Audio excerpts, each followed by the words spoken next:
Hello friends, आप सभी का स्वागत है आपके अपने यूट्यूब चैनल स्टडी आले पर। आज हम एनएमएस एग्ज़ाम 2025-26 ज्योग्राफी के 30 एमसीक्यू प्रैक्टिस सेट नंबर 7 यानी 6 कंप्लीट हो चुके हैं और आज हम करवाएंगे 7वां प्रैक्टिस सेट। और हम आपको बता दें कि साइंस के हमने 15 प्रैक्टिस सेट, हिस्ट्री के 10 प्रैक्टिस सेट और सिविक्स के 5 प्रैक्टिस सेट कंप्लीट करवा दिए हैं। और आप लोग जाकर हमारे चैनल के में एनएमएस की प्लेलिस्ट बनी है, वहाँ से आप लोग देख लीजिए। तो चलिए आज देखते हैं आज का पहला प्रश्न कि पृथ्वी को नीला ग्रह क्यों कहा जाता है। क्वेश्चन क्या है कि पृथ्वी को नीला ग्रह क्यों कहा जाता है। ऑप्शन ए क्योंकि यह नीला रंग है। ऑप्शन बी क्योंकि इसका वातावरण नीला है। ऑप्शन सी क्योंकि इसका सतह का अधिकांश भाग जल से ढका है। ऑप्शन डी क्योंकि यह सूर्य के पास है। तो राइट आंसर क्या हो जाएगा? ऑप्शन सी हो जाएगा, क्योंकि इसकी सतह का अधिकांश भाग जल से ढका हुआ है। देखेंगे प्रश्न नंबर 2 कि पृथ्वी किस आकार की है। क्वेश्चन क्या है कि पृथ्वी किस आकार की है। ऑप्शन ए चपटी, ऑप्शन बी गोल, ऑप्शन सी अंडाकार, ऑप्शन डी गोल लेकिन ध्रुवों से थोड़ी चपटी। तो राइट आंसर क्या हो जाएगा? दूसरे का राइट आंसर हो जाएगा गोल लेकिन ध्रुवों से थोड़ी चपटी। यानी कि पृथ्वी गोल तो है लेकिन ध्रुवों पर कैसी है? चपटी हुई है। समझ में आ गया? चलिए देखेंगे प्रश्न नंबर 3 कि पृथ्वी का घूर्णन किसे कहते हैं। यानी पृथ्वी का घूर्णन को क्या कहते हैं। ऑप्शन ए सूर्य के चारों ओर घूमना। ऑप्शन बी अपने अक्ष पर घूमना। ऑप्शन सी चंद्रमा की परिक्रमा। ऑप्शन डी वायुमंडल की गति। तो तीसरे का राइट आंसर क्या हो जाएगा? कि अपने अक्ष पर घूमना। राइट आंसर क्या हो जाएगा? अपने अक्ष पर घूमना राइट आंसर हो जाएगा। नेक्स्ट देखेंगे प्रश्न नंबर 4 कि पृथ्वी के सतह पर अधिक भाग किससे ढका हुआ है। ऑप्शन ए रेगिस्तान, ऑप्शन बी जंगल, ऑप्शन सी जल, ऑप्शन डी पर्वत। तो राइट आंसर क्या हो जाएगा? पृथ्वी किससे ढका हुआ है? तो जल से। पृथ्वी किससे अधिक भाग ढका हुआ है? तो जल से। देखेंगे प्रश्न नंबर 5 कि वर्ष में पृथ्वी कितने दिन में सूर्य का चक्कर परिक्रमा पूरी करती है। Option A 360, option B 364, option C 365, option D 366। तो राइट आंसर क्या हो जाएगा? पांचवे के राइट आंसर हो जाएगा 365। और 4 साल पर एक लीप वर्ष होती है ना। क्या होती है? लीप वर्ष। वो कितने दिन की होती है? वो 366 दिन की होती है ना, जिसमें 29 दिन की क्या होती है? 29 दिन की फरवरी होती है। चलिए देखेंगे प्रश्न नंबर 6 कि वर्ष में पृथ्वी कितने दिन में सूर्य की परिक्रमा पूरी करती है। तो ऑप्शन ए राइट आंसर क्या हो जाएगा? 365। ये तो रिपीटेड क्वेश्चन आ गया है, चलिए कोई बात नहीं। देखेंगे 7 नंबर प्रश्न कि दिन और रात क्यों होते हैं। ऑप्शन ए सूर्य की गति के कारण, ऑप्शन बी पृथ्वी के झुकाव के कारण, ऑप्शन सी पृथ्वी के घूर्णन के कारण, ऑप्शन डी चंद्रमा की गति के कारण। तो 7वें का राइट आंसर क्या हो जाएगा? दिन और रात क्यों होते हैं? पृथ्वी के घूर्णन के कारण, है ना। जब पृथ्वी अपने ध्रुव पर घूमती है तो दिन और रात होते हैं। जब पृथ्वी सूर्य की परिक्रमा लगाती तो क्या होता है? तो ऋतु परिवर्तन होता है। देखेंगे 8 नंबर प्रश्न कि पृथ्वी पर सबसे अधिक समय तक दिन किस दिन होता है। यानी कि सबसे बड़ा दिन किस दिन होता है। ऑप्शन ए 21 मार्च, ऑप्शन बी 21 जून, ऑप्शन सी 23 सितंबर, ऑप्शन डी 22 दिसंबर। तो राइट आंसर क्या हो जाएगा? 8वें का राइट आंसर हो जाएगा 21 जून। क्या होता है? 21 जून। 21 जून को सबसे बड़ा दिन होगा। 9 नंबर प्रश्न है कि विषुव रेखा कहाँ स्थित है। ऑप्शन ए ध्रुवों पर, ऑप्शन बी 66.5 डिग्री अक्षांश पर, ऑप्शन सी 23.5 डिग्री अक्षांश पर, ऑप्शन डी 0 डिग्री अक्षांश पर। तो राइट आंसर क्या हो जाएगा? 9 का राइट आंसर हो जाएगा 0 डिग्री अक्षांश पर। विषुव रेखा यानी कि जो पृथ्वी है, पृथ्वी को 2 बराबर भागों में कौन बांटता? तो विषुव रेखा या हम अक्षांश रेखा भी कह सकते हैं और इसे हम भूमध्य रेखा भी कहते हैं। चलिए 10 नंबर प्रश्न देखेंगे कि पृथ्वी का झुकाव कितना डिग्री है। Option A 66.5 degree, option B 23.5 degree, option C 90 degree, option D 45 degree. तो राइट आंसर क्या हो जाएगा? पृथ्वी का झुकाव कितना होगा? तो 23 डिग्री या 23.5 भी बोल सकते हैं, या हम इसको ऐसे भी लिख सकते हैं 23 23.5 डिग्री ऐसे भी लिख सकते हैं। चलिए देखेंगे 11 नंबर प्रश्न कि पृथ्वी के उत्तर और दक्षिण ध्रुवों को मिलाने वाली क्या वो जो रेखा होती है वो क्या कहलाती है, यानी कि पृथ्वी को उत्तर और दक्षिण। देखिए हम पृथ्वी बनाएंगे, पहले हम एक पृथ्वी बनाते हैं, है ना। ये क्या है, ये हमारी पृथ्वी है, ठीक है। कलर चेंज करेंगे जिससे समझ में आएगा आपको।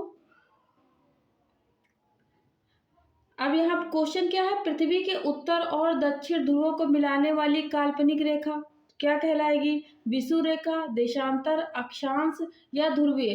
तो देखो हम एक रेखा ऐसी जाती है और एक रेखा ऊपर से नीचे आती है ना, तो इसे हम क्या कहते हैं, इसे हम कहते हैं देशांतर। जो खड़ी रेखा होती है उसे हम क्या कहेंगे, देशांतर,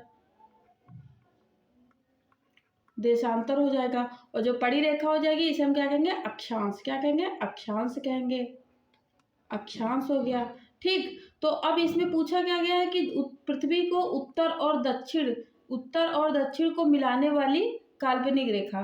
तो 11 का राइट आंसर क्या हो जाएगा, देशांतर रेखा हो जाएगा। ये उत्तर हो गया और ये क्या हो गया, दक्षिण हो गया। अब इन दोनों को मिलाने वाली काल्पनिक रेखा कौन सी हो जाएगी, तो ये देशांतर हो जाएगी। अगर कहते पूर्व और पश्चिम को मिलाने वाली काल्पनिक रेखा तो हो जाती अक्षांश रेखा।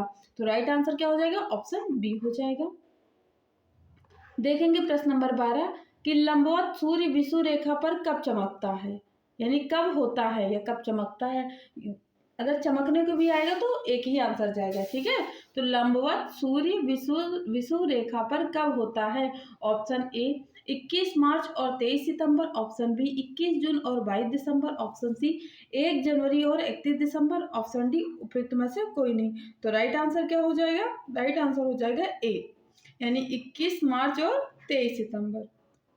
देखेंगे प्रश्न नंबर 13 कि पृथ्वी पर कितने महाद्वीप हैं, पृथ्वी पर कितने महाद्वीप हैं, option A 5, option B 6, option C 7, option D 8। तो राइट आंसर क्या हो जाएगा, 7 महाद्वीप है। और सबसे बड़ा महाद्वीप का नाम क्या है, एशिया। एशिया महाद्वीप सबसे बड़ा है। और सबसे छोटा देखेंगे तो सबसे छोटा महाद्वीप क्या हो जाएगा, ऑस्ट्रेलिया।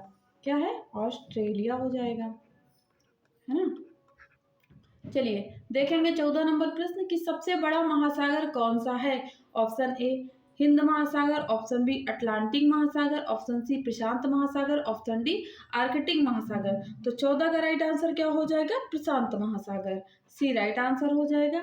देखेंगे 15 नंबर प्रश्न कि कौन सा महाद्वीप सफेद महाद्वीप कहलाता है, option A Asia, option B Europe, option C Antarctic का, ऑप्शन डी ऑस्ट्रेलिया। तो राइट आंसर क्या हो जाएगा, अंटार्कटिका। ये सफेद क्यों कहलाता है, क्योंकि ये जो है पूरा पूरा कैसे बना है, बर्फ से बना हुआ है ना, किससे बना हुआ, बर्फ से।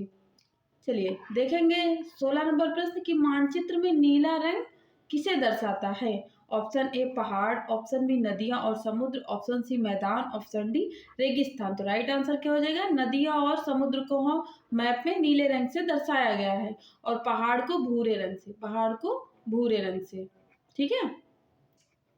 चलिए देखेंगे प्रश्न नंबर 17 कि सबसे बड़ा महाद्वीप कौन सा है, सबसे बड़ा महाद्वीप कौन सा है, ऑप्शन अभी बताया है ना, option A Africa, option B Asia, option C Europe, option D दक्षिण अमेरिका। अभी जस्ट मैंने सबसे बड़ा और सबसे छोटा बताया है। तो राइट आंसर क्या हो जाएगा, ऑप्शन बी हो जाएगा, इसमें तो कोई सोचने वाली बात ही नहीं है। 18 नंबर प्रश्न देखेंगे, कौन सी रेखा दिन और रात को अलग करती है, ऑप्शन ए विषुव रेखा, ऑप्शन बी काल्पनिक रेखा, ऑप्शन सी दिन रात्रि रेखा, ऑप्शन डी प्रकाश रेखा। तो 18 का राइट आंसर क्या हो जाएगा, 18 का राइट आंसर हो जाएगा दिन रात्रि रेखा, सी राइट आंसर हो जाएगा। देखेंगे 19 नंबर प्रश्न की पृथ्वी की परिक्रमा को क्या कहते हैं, ऑप्शन ए घूर्णन, ऑप्शन बी क्रांति, ऑप्शन सी घर्षण, ऑप्शन डी गुरुत्व। तो राइट आंसर क्या हो जाएगा 19 का, क्या हो जाएगा, क्रांति कहते हैं। क्या कहते हैं, क्रांति कहते हैं। 20 नंबर प्रश्न की एक ग्लोब क्या दर्शाता है, सभी लोग ग्लोब देखे हैं ना, एक ऐसे होता है उसके बाद उसमें से ऐसे आता है, फिर ऐसे पकड़ के फिर ऐसे रखने वाला बनता है, ऐसे ग्लोब बनता है ना। तो ये ग्लोब सबने देखा ना, जिसने जिसने देखा वो कमेंट में आंसर करे किसने ग्लोब को देखा है।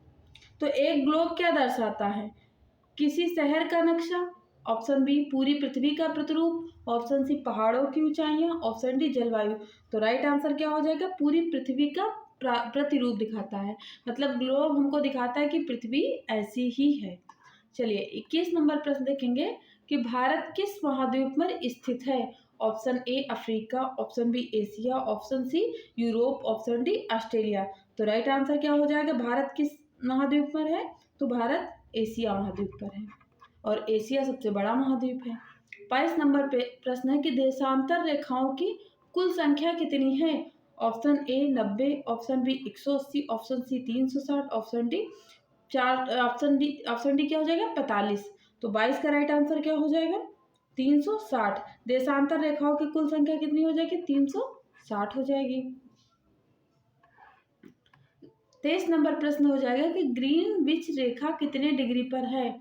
Option A 90 degree, option B 0 degree, option C 180 degree, option D 45 degree. तो राइट आंसर क्या हो जाएगा? 23 का राइट आंसर हो जाएगा 0 डिग्री। क्या हो जाएगा? 0 डिग्री। चलिए देखेंगे 24 नंबर प्रश्न कि मानचित्र का सबसे जरूरी भाग कौन सा होता है? ऑप्शन ए रेखा, ऑप्शन बी दिशा, ऑप्शन सी दिशा सूचक, ऑप्शन डी उत्तर दिशा। तो 24 का राइट आंसर क्या हो जाएगा? मानचित्र में क्या सबसे ज्यादा जरूरी होता है? उत्तर दिशा। क्या होता है? उत्तर दिशा। अगर उत्तर दिशा पता चल गया ना कि उत्तर दिशा ऊपर है, तो आपको दक्षिण पता चल जाएगा, है ना। अगर आप उत्तर दिशा को देख रहे हैं तो आपके जो दाहिने की बाएं, तो आपके दाहिने जी क्या मिल जाएगा? पूरब, और बाएं क्या मिल जाएगा? पश्चिम मिल जाएगा। ठीक है। देखेंगे 25 नंबर प्रश्न की अक्षांश रेखाएं किस दिशा में होती है? अक्षांश रेखाएं किस दिशा में होती है? तो फिर यहाँ एक ग्लोब की जरूरत पड़ेगी। ग्लोब लेते हैं जिससे आसानी से समझाया जाए, और यहाँ हम देशांतर नहीं बनाएंगे क्योंकि अभी हमने देशांतर बनाया था, तो आपको बताना होगा। ठीक है, कि अक्षांश किस दिशा में होती है? तो राइट आंसर क्या हो जाएगा 25 का? ऑप्शन ए उत्तर दक्षिण, ऑप्शन बी पूर्व पश्चिम, ऑप्शन सी तिरछी, ऑप्शन डी गोल। तो राइट आंसर क्या हो जाएगा? देखो तिरछी और गोल तो होना नहीं है, दो ही ऑप्शन है आपके पास अब बचे, ए और बी। तो राइट आंसर क्या हो जाएगा?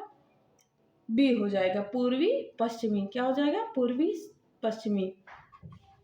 ये हो गई अक्षांश रेखा, और ये क्या हो गया? पश्चिम, और ये क्या हो गया? पूरब। तो किन दो दिशा में होती है? तो पूरब और पश्चिम। अगर किन दो भागों में बांटती तो क्या बोलोगे? उत्तर और दक्षिण में बांटती है। ठीक है। इसका अपोजिट यानी इसका विपरीत क्या हो जाएगा? देशांतर हो जाएगा। देखेंगे 26 नंबर प्रश्न कि सबसे छोटा महाद्वीप कौन सा है? Option A Europe, option B Asia, option C Australia, option D Antarctica. तो राइट आंसर बताइए, क्योंकि अभी जस्ट आंसर दिया मैंने इसका। राइट आंसर क्या हो जाएगा? ऑस्ट्रेलिया हो जाएगा। और सबसे बड़ा क्या बताया था? एशिया बताया था। चलिए देखेंगे 27 नंबर प्रश्न कि भारत की आर्थिक राजधानी कहा जाता है, यानी भारत की आर्थिक राजधानी किसे कहा जाता है? Option A Surat, option B Mumbai, option C Ahmedabad, option D Kolkata. तो राइट आंसर क्या हो जाएगा? मुंबई, यानी महाराष्ट्र की जो राजधानी मुंबई है उसे हम भारत की आर्थिक राजधानी भी कहते हैं। चलिए देखेंगे 28 नंबर प्रश्न कि सूर्य किस दिशा से उगता है? ऑप्शन ए उत्तर, ऑप्शन बी दक्षिण, ऑप्शन सी पूर्व, ऑप्शन डी पश्चिम। तो राइट आंसर क्या हो जाएगा? 28 का राइट आंसर क्या हो जाएगा? सूरज किस दिशा से उगता है? तो पूर्व दिशा से, है ना। सूरज पूर्व दिशा से उगता है। देखेंगे 29 नंबर प्रश्न क्या है कि कौन सा महासागर भारत के दक्षिण में स्थित है? तो ऑप्शन ए प्रशांत महासागर, ऑप्शन बी अटलांटिक महासागर, ऑप्शन सी आर्कटिक महासागर, ऑप्शन डी हिंद महासागर। तो राइट आंसर क्या हो जाएगा? डी हिंद महासागर। अगर हम भारत को बनाते हैं तो भारत में यहाँ पर क्या है? हिंद महासागर। यहाँ पर क्या हो जाएगा? हिंद महासागर हो जाएगा। तो फ्रेंड्स 32 प्रश्न हो गए हैं। अब 30 नंबर प्रश्न आप लोग कमेंट्स में आंसर करेंगे कि विश्व में कितने महासागर हैं? Option A 3, option B 5, option C 7, option D 6। तो राइट आंसर क्या करेंगे आप लोग? कमेंट्स बॉक्स में करेंगे। साथ में आप लोग ये भी बताइए कि आपको वीडियो कैसी लगी है। वीडियो को लाइक करिए, चैनल को सब्सक्राइब जरूर कर लीजिए, और कमेंट करके भी बताइए कि आपको वीडियो कैसी लगी है। और साथ में ही जो हमने 30 नंबर का क्वेश्चन पूछा है उसका आंसर सभी लोग कमेंट में करेंगे, और शेयर करना नहीं भूलिए। Thanks for watching. Thank you.